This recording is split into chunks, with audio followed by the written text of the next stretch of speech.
नाज़रीन, असां हिकु ब्रेकिंग न्यूज़ शेयर कंदासीं। कराची मां रादो न्यूज़ जे रिपोर्टर मंसूर चांडियो जी कराची में कार ते सिटी कोर्ट वेंदे गुरु मंदिर भरिसां कार मथां टारगेट कंदड़नि पारां फायरिंग करे ॿिनि सगन भाइरनि खे क़तल ऐं ॿिनि खे ज़ख़्मी करे छॾियो।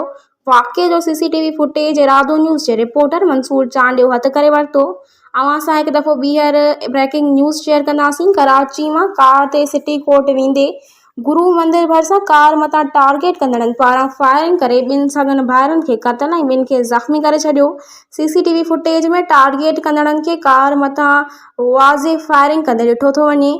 कार जॾहिं आहिस्ते मस्जिद वटि पहुतो त टिनि मोटरसाइकिलुनि सवार 8 माण्हुनि कार मथां फायरिंग करे ॾिनो, जेको घणे पैमाने ते ड्राइवर जे मथां फायर कया विया।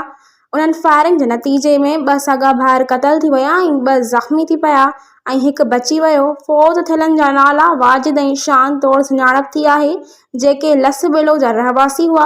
वधीक ज़िले ओभर जी पुलिस पारां जांच जारी आहे।